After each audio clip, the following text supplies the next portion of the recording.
La antigua Grecia. Grecia es una tierra de montañas y valles, una tierra en la que el mar penetra profundamente. Por su belleza natural, Grecia fue un lugar de predilección para los misterios iniciáticos.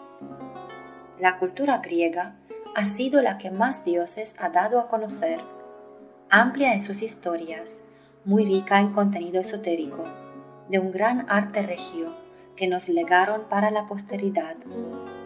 Los griegos se dieron a sí mismos el nombre de helenos, como era natural en una estirpe que remontaba a sus orígenes, a Helen, hijo de Deucalión y de Pirra, los únicos que sobrevivieron al gran diluvio, que en la noche de los tiempos suprimió de la faz de la tierra grandes continentes y aniquiló al género humano. Por esta razón, su patria era denominada Helade.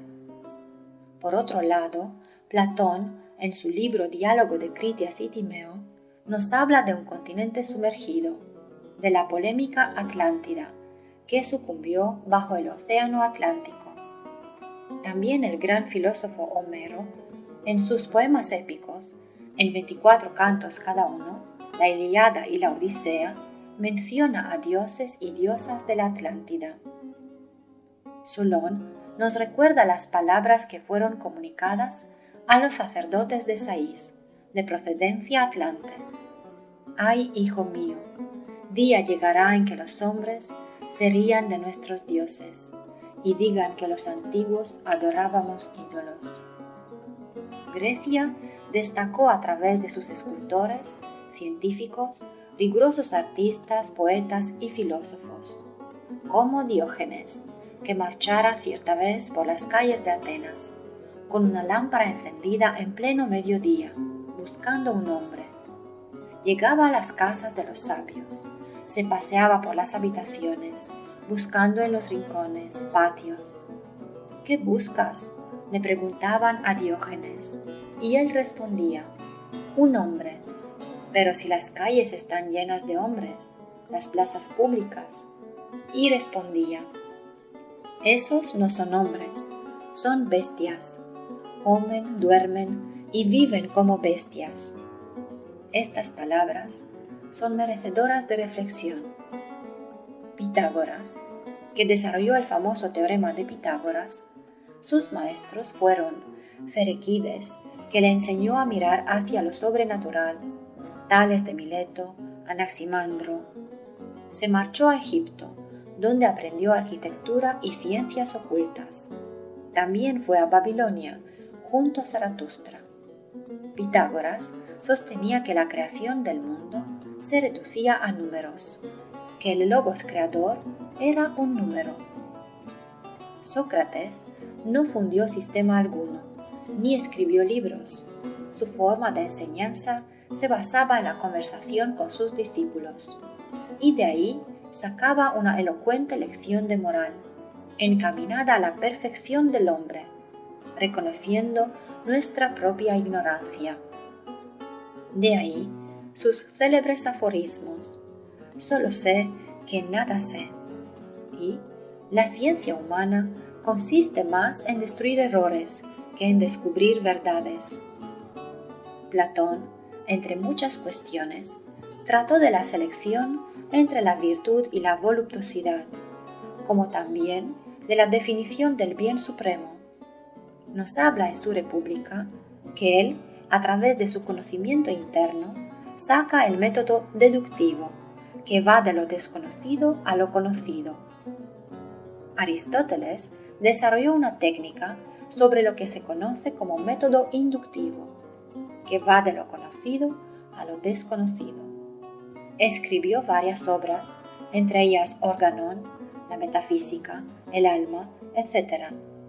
fue encargado de la educación de Alejandro Magno.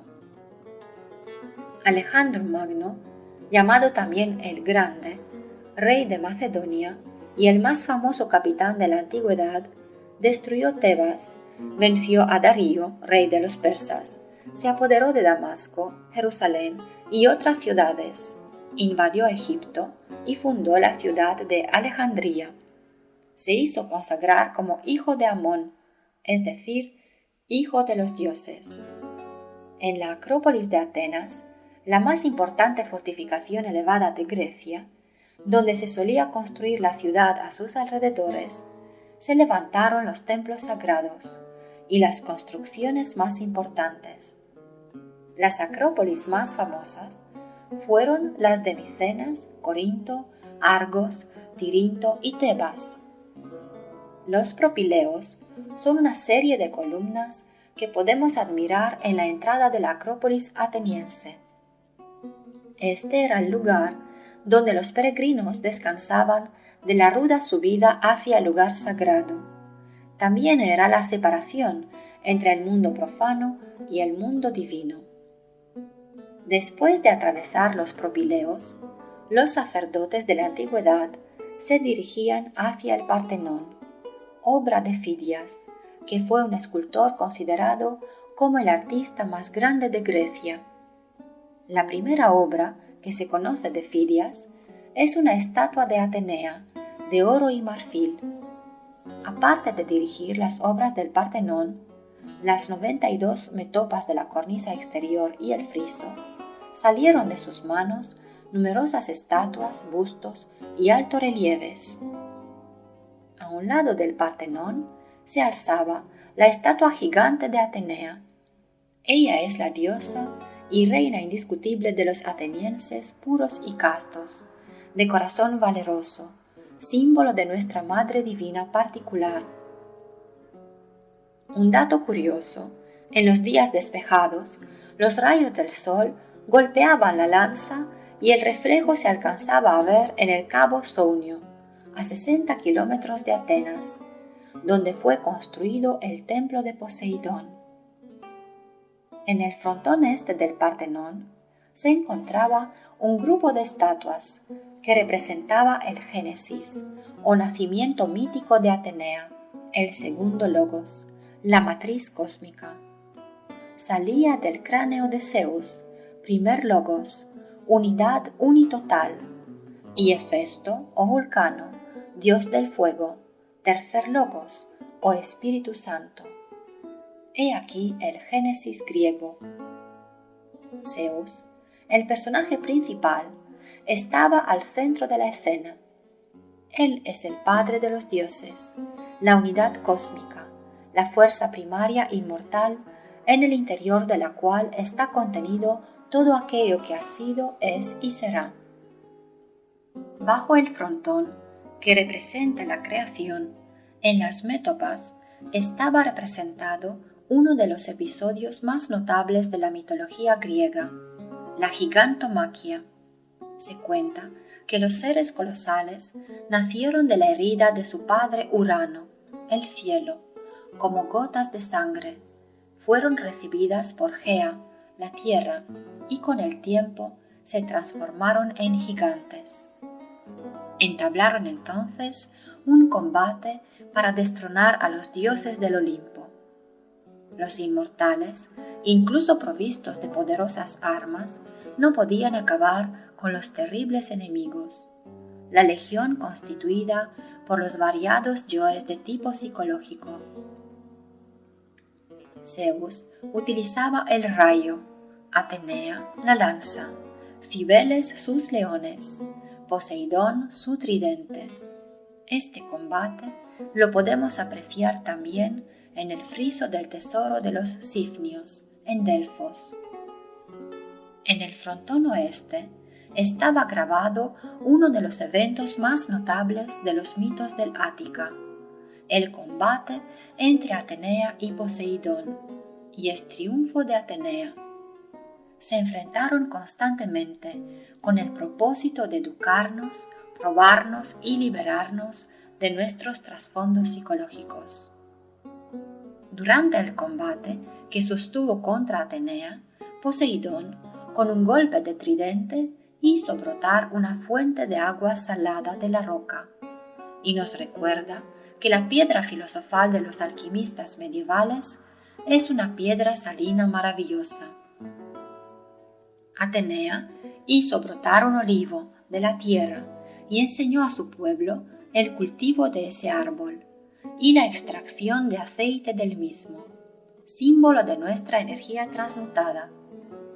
El Erecteón encerraba esa fuente salada y fue el lugar de donde brotó el olivo. Por su parte, Deméter confió la siembra del trigo al joven príncipe de Eleusis, Triptólemo, y le entregó simbólicamente una espiga del cereal. Los granos del trigo representan la semilla humana. Para los aztecas, mayas e incas, el maíz era objeto de un culto similar al griego, así como el arroz entre los orientales. A la derecha de Atenea estaba Hermes o Mercurio, el mensajero de los dioses. Hermes a menudo se representaba llevando en la mano la barra mágica o caduceo. De ahí tomó el nombre de caduceo de Mercurio. Como se dice en esoterismo, si quieres la iniciación, escríbela sobre una barra. La columna vertebral es esa barra alrededor de la cual se cruzan los dos canales secretos por los que asciende el Mercurio de los filósofos. Perseo no hubiera podido triunfar sobre la Medusa sin contar con las sandalias aladas de Hermes, ni con el casco protector que le había regalado Atenea. Como ofrenda, el héroe entregó la cabeza de Medusa a la diosa. En memoria de este acto, la cabeza del monstruo aparecía en el escudo de Atenea y esculpida en uno de los muros que rodeaba la Acrópolis. Alegoría de los monstruos que cargamos dentro de nosotros mismos y que, como Perseo, debemos decapitar valerosamente. No solo a la Medusa hay que degollar con la espada flamígera o Kundalini, sino también al monstruo de 3 cuerpos, conocido con el sobrenombre de Barba Azul, alegorizando a los 3 traidores, Judas, Pilatos y Caifás. También la historia de Prometeo nos indica la destrucción de lo negativo en nuestro interior. Fue atado a una roca con cadenas. Un águila le comía las vísceras, que le volvían a nacer, hasta que Heracles, o el Hércules romano, con una flecha, mató al águila y rompió las cadenas con el mazo de la voluntad, para así llegar a fusionarse con la divinidad. Cuenta la mitología que Selene, hija de Tea, tierra, y de Hiperión, sol, fue amada por Pan, naturaleza. Se enamoró de Endimión, un joven pastor bellísimo, y Selene le pidió a Zeus que lo mantuviera en un sueño profundo para siempre. Así ella siempre lo poseería. Endimión personifica el sueño profundo de la conciencia en que se encuentra la humanidad. Esto nos está indicando que debemos salir del sueño en que nos encontramos y a través del fuego interno, o Kundalini, eliminar los deseos egoicos que cargamos en nuestro interior. Esta obra magistral, tallada por Fidias, mostraba a Atenea armada con su escudo y su lanza, cubierta con un casco, sosteniendo a Nike, la victoria, en su mano derecha. Esto nos invita a la reflexión sobre la victoria o liberación de tipo psicológico. El casco que lucía la figura estaba adornado con imágenes simbólicas, una esfinge entre 2 caballos alados. 1 más 2 igual a 3. Son las 3 fuerzas primarias de la naturaleza, positiva, negativa y neutra. La unión de estas 3 fuerzas, logradas gracias a la cooperación del hombre y la mujer, crean así una tercera fuerza que nos permite poseer las alas del espíritu y los cuerpos internos representados por los caballos alados. El friso es una banda de bajorrelieves que corren alrededor del templo. En lo alto, bajo el techo y entre las hileras de las columnas, el tema que decoraba el friso era de gran importancia para los atenienses. Se trataba de las Panateneas. La procesión de las Panateneas tenía por objeto depositar en las acrópolis el peplo o velo que las vírgenes más notables de la ciudad habían tejido durante 9 meses. Acto que hace pensar en los 9 meses que se gesta el embrión dentro del vientre materno, alegoría del renacimiento. Igual nos hace referencia al tarot egipcio de Hermes Trismegisto con el renacimiento. Es muy significativo que esos peplos fueran tejidos durante 9 meses por las jóvenes más nobles de la ciudad, escogidas por su castidad y su virginidad. Podemos suponer que en el interior del edificio sagrado las jóvenes sacerdotisas practicaban el sacerdocio del amor, en la misma forma que en Eleusis o en el Egipto antiguo.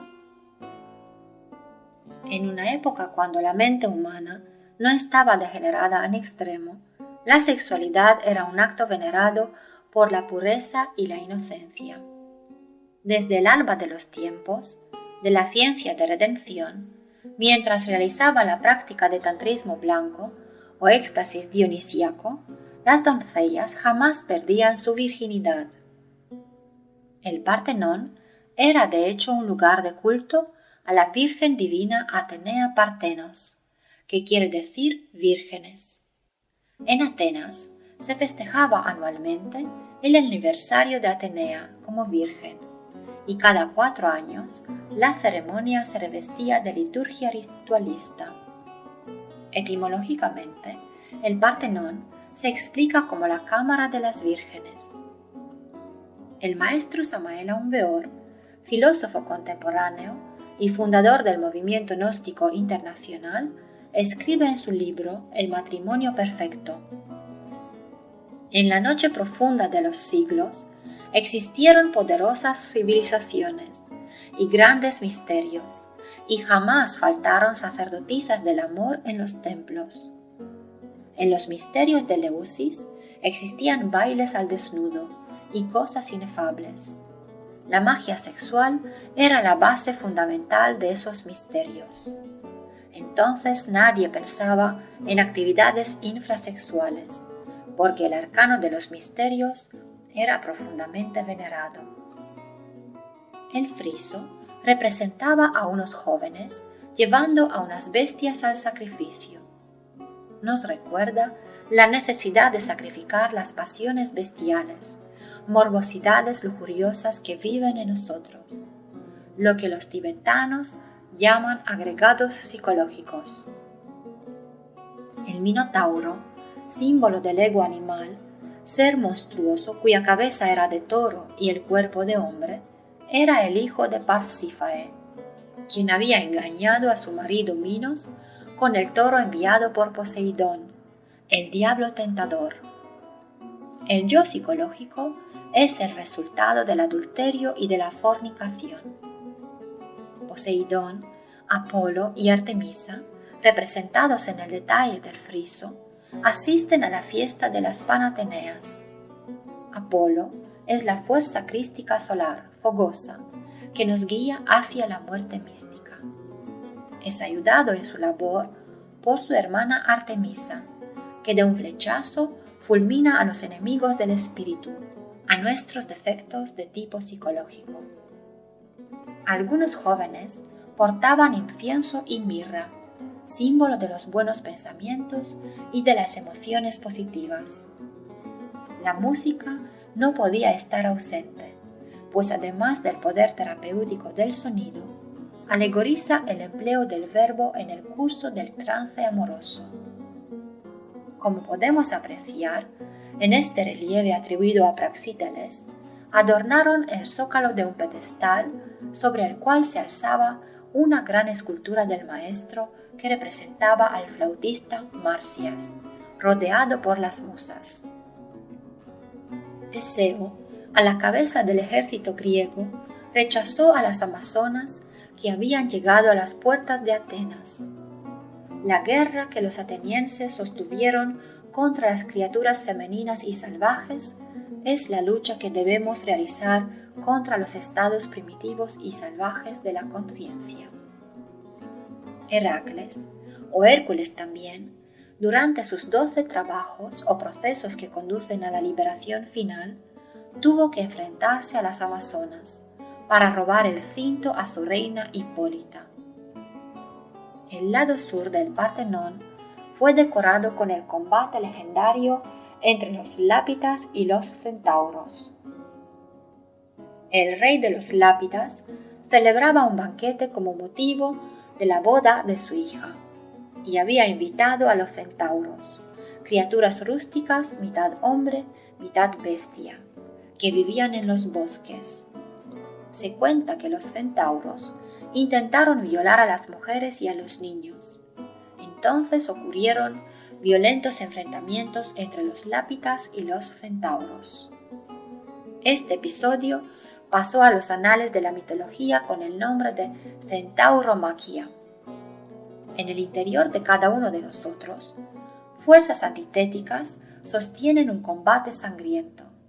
Los centauros, bestialidades que llevamos en nuestro interior, intentan satisfacer sus deseos a cualquier precio.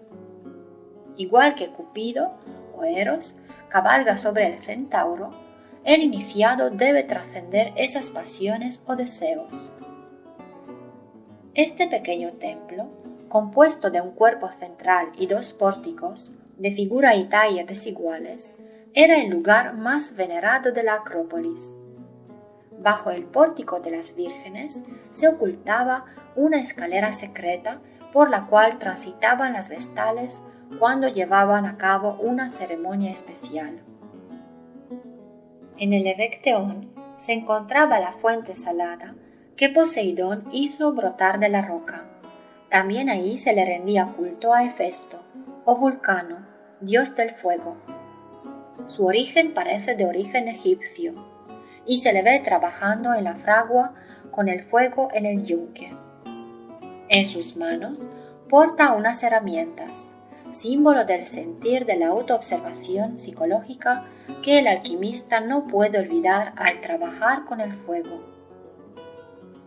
Apolo, el Cristo íntimo, es el fuego viviente y filosofal, es el fuego del fuego, lo puro de lo puro, la llama de la llama, la asignatura astral del fuego. Sobre la tumba del rey Cécrops se erguían las 6 cariátides, serenas majestuosas, sustituyendo las columnas de sostén por 6 doncellas tocadas con el cesto ceremonial. Las 6 vírgenes evocan los misterios del arcano del mismo número, de la sabiduría hermética. El adepto debe saber escoger entre la virtud o el pecado, la castidad o la fornicación, la virgen o la prostituta. Con la ayuda del cesto, que cargaban sobre sus cabezas las doncellas, transferían misteriosos objetos sagrados al vecino santuario de Afrodita. Estos eran una serpiente, una copa o cáliz, un falo, etc. Afrodita, diosa del amor, nos muestra con la sandalia el camino y con la mano izquierda se protege el sexo, dándonos a entender que nos cuidemos de las bajas pasiones representadas aquí por Pan, personaje rústico con cuerpo de hombre y patas de cabra, nuestro Lucifer interior, que nos enseña el camino de la castidad científica. Cupido o Eros sonríe como burlándose de éste. Es claro que los misterios de la Acrópolis tenían por base la alquimia. Comprendamos que para revisar las manifestaciones gnósticas de la Grecia antigua necesitaríamos varias horas. No obstante, la Acrópolis, lugar de predilección, contiene en su silencio una síntesis de la sabiduría y la mitología del pasado. No olvidemos sus ciudades o islas donde albergaron una formidable concentración de lugares de culto. Ningún dios fue olvidado. Asclepios o Esculapio romano, dios de la medicina, hijo de Apolo y Coronis, se le rendía culto en Epidauro, donde había fuentes de agua que otorgaba la salud a los enfermos, y se alimentaban las serpientes, símbolo de las fuerzas vitales. Solo con el agua y el fuego internos, nuestra serpiente sagrada puede sanarnos de toda podredumbre que cargamos dentro. Poseidón, el culto a esta deidad, se remonta a épocas antiquísimas. Se le veneraba incluso en el viejo continente sumergido de la Atlántida, siendo el dios principal. Como por azar misterioso, esta estatua de bronce fue encontrada en el fondo de las aguas. Sin duda alguna, Poseidón, el Neptuno romano, es el señor de las aguas, de los mares y los océanos. Es interesante observar que el templo de Poseidón, localizado en el cabo Sounia, domina las aguas del mar Egeo. El edificio se compone de 9 columnas laterales y lo que es más notorio aún es que cada columna estaba formada a la vez por 9 piezas. Poseidón o Neptuno es el 9º planeta según la astronomía griega antigua y también la 9ª esfera de Dante Alighieri. Poseidón es el señor de las aguas seminales. Es el que nos da el impulso erótico para realizar la gran obra. Esto nos recuerda las palabras de Tales de Mileto, que señaló al agua como principio y origen de todo lo creado. En Delfos, el magnífico santuario de Apolo estaba al lado sur del Parnaso, morada principal de las musas, y antes de ser dedicado a Apolo, lo había sido, 2500 años antes de Cristo, a la divinidad Gea, Gaia, tierra, que fue la madre de todas las divinidades. En el frontón del templo se podía leer: «Te advierto, quien quiera que fuera, oh, tú que deseas sondear los arcanos de la naturaleza, si no hallas dentro de ti mismo aquello que buscas, tampoco lo hallarás fuera. Si tú ignoras las excelencias de tu propia casa, ¿cómo pretendes encontrar otras excelencias? En ti se halla oculto el tesoro de los tesoros. Oh hombre, conócete a ti mismo y conocerás al universo y a los dioses». En el interior del santuario de Delfos se encontraba la esfinge de Naxos. Se erguía sobre una columna de mármol de 10 metros de altura. Ella es el intercesor elemental de la bendita diosa madre del mundo. En ella encontramos los 4 elementos: agua, la cara de mujer; aire, las alas de águila; tierra, las patas de buey; fuego, las garras de león. La esfinge simboliza a la madre naturaleza, símbolo también de los egipcios. Según la leyenda, Micenas fue fundada por Perseo. Uno de los monumentos más importantes que fueron descubiertos fue la tumba de Agamemnón, rey de Micenas, quien quiso ser enterrado con la cara cubierta con una máscara de oro que reproducía sus facciones naturales. Recordemos que en el antiguo Egipto solo los faraones podían ser enterrados con estas máscaras de oro, símbolo de la pureza, de la autorrealización íntima del ser, lograda a través de grandes superesfuerzos. En las artes menores, la supremacía de Atenas resulta indiscutible. En la vasija ática, la sibila Casandra, refugiada en palacio, se abraza a la estatua de Atenea, buscando protección contra Áyax, que la amenaza con la espada. Bien es sabido que sin ayuda y protección de Atenea, nuestra divina madre particular, ningún progreso interno es posible. Los templos redondos o tolos reproducían el tipo de cabaña circular característica de los pueblos pelágicos y estaban destinados al culto del fuego o a tumbas. De ahí el interés del tolos del santuario de Atenea Pronaia. Una vez más, la importancia del fuego en la antigua Grecia. Los griegos, instruidos por hierofantes egipcios, representaban con un animal sagrado, joven, sano y fuerte, como el toro de Creta, a la piedra filosofal, conseguida a través del fuego tántrico. Los egipcios también utilizaron al toro sagrado Apis para el mismo símbolo. Dionisios o Baco romano, hijo de Zeus y de Selene, dios de la vid y del vino. La uva es la fertilidad y el vino es el sacrificio, es el delirio místico del trabajo en la fragua de Vulcano. Hermes con Dionisios niño, hallado en Olimpia, es el único original de Praxíteles que nos es dable admirar. Hermes y Dionisios nos hablan de la estrecha relación que guardan entre sí durante el trance tántrico. El Mercurio, Hermes, energía transmutada, y Dionisio, el éxtasis espiritual, fruto de la castidad científica, dan como resultado el nacimiento del niño de oro de la alquimia.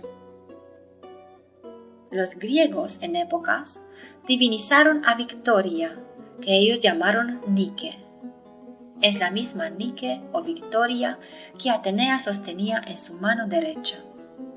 La victoria o liberación psicológica solo es posible cuando la serpiente que adornaba el escudo de Atenea como fuego redentor se eleva a través de las 33 cámaras secretas de la columna vertebral en nuestro cuerpo físico.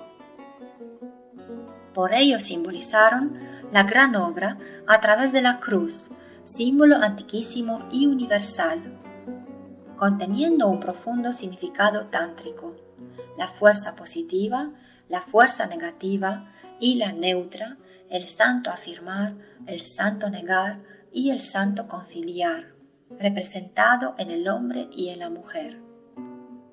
La cruz es el signo de las Trinidades, Padre, Madre y Espíritu Santo para los cristianos, Brahma, Vishnu y Shiva para los hindustanes, Osiris, Isis y Horus para los egipcios, Keter, Hokmah y Binah para los hebreos en la Cábala. Esta cultura no se olvidaba que estaba gobernada desde lo alto por la diosa Némesis, que representaba a la ley cósmica, la que nos pasa las cuentas de nuestros hechos. De ahí la frase, haz lo que quieras, pero de todos tus hechos tendrás que dar cuenta. Se representaba como dama, para decir que la ley es delicada como una dama, con los ojos vendados, no reconociendo parentescos a la hora de juzgar. En su mano tiene una balanza que indica equilibrio, y en la otra una espada, siendo tan aguda como el filo de la misma. Esto nos recuerda a Anubis y sus 42 jueces entre los egipcios. Asociado a la ley está el tiempo, el dios Cronos o Saturno, que devora a sus hijos, se los come para luego vomitarlos y volvérselos a comer. Esta alegoría nos indica que el tiempo corre, y si no hemos llegado a hombres auténticos, la ley de la involución nos absorbe, acabando en el Tártaros griego, el Averno de los romanos, el infierno amarillo de los chinos o el infierno de los cristianos. Estamos sometidos a la rueda de nacimientos y muertes, rueda del samsara, llamada así por los hindustanes, valle de lágrimas en que se encuentra sumida nuestra actual raza aria. Monte Olimpo, fiel reflejo de los mundos superiores de conciencia cósmica donde moran los dioses. Muchos son los que intentan acceder a él y pocos son los que lo consiguen. Solo a través de los 3 factores de la devolución de la conciencia podemos ascender a él. Comprendamos que las antiguas civilizaciones transmitieron sus conocimientos a la posteridad mediante un arte regio u objetivo, científico, filosófico y místico a la vez. La conciencia se expresa a través de los arquetipos de la naturaleza, símbolos cósmicos universales. Gracias a la simbología, a las ciencias esotéricas como la cábala, la alquimia, la numerología, etc., hemos aprendido el mensaje de los santuarios, de las esculturas de las acrópolis y de la antigua Grecia.